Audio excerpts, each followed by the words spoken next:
Deuteronomio capítulo 19.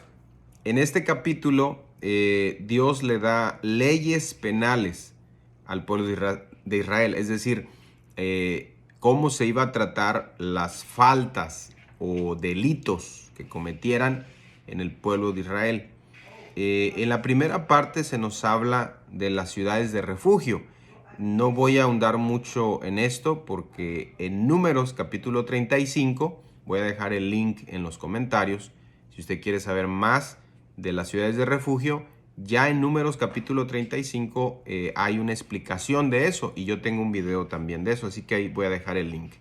Recordemos que Moisés está repasando las leyes, está reafirmando las leyes, ya que es una generación nueva, una generación diferente que nació o era muy joven cuando salieron de Egipto.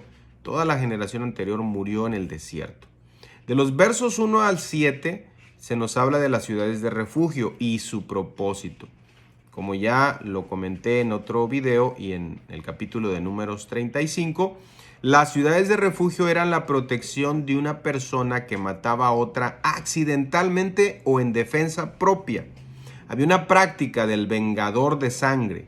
El vengador de sangre era un miembro designado por la familia. La familia escogía al vengador de sangre para proteger el honor y la vida de la familia. Y cuando alguien asesinaba a otra persona, era legal que el vengador de sangre fuera y matara al asesino.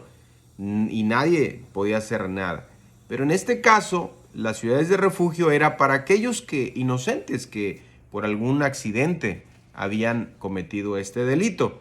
Y de hecho nos da el capítulo 2 ejemplos. El primero nos dice, pueden ser que dos hombres estén trabajando juntos, cortando árboles. Cuando un hombre da un golpe con un hacha, la cabeza del hacha sale volando, golpeando al otro hombre en la cabeza y matándolo instantáneamente. Ese es un caso, ¿no?, que pudiera darse, es decir, una muerte accidental. Y nos da el segundo caso. En el primer caso, el asesino es inocente, la persona es inocente, y entonces tiene que correr a la ciudad de refugio antes que el vengador de sangre venga. El segundo caso es que si alguien hubiere aborrecido a su prójimo y lo acechare y se levantare contra él y lo hiriere de muerte y muriere. Es decir, no nada más los inocentes iban a correr a las ciudades de refugio, para eso se pusieron las ciudades, sino también los culpables.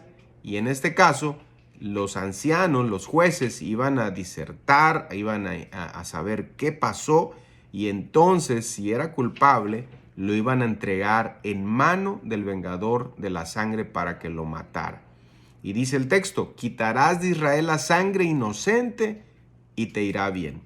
A Dios le interesaba tanto que los culpables fueran castigados, como también le interesaba que los inocentes fueran protegidos. Dios es un Dios severo y sabe que si se permite el pecado, si se le da rienda a los culpables, a los malvados, eso va a ir en aumento hasta que sea imposible controlarlo. También en este capítulo nos da otros principios legales. Por ejemplo, en el verso 14 se nos da el principio de los límites de propiedad.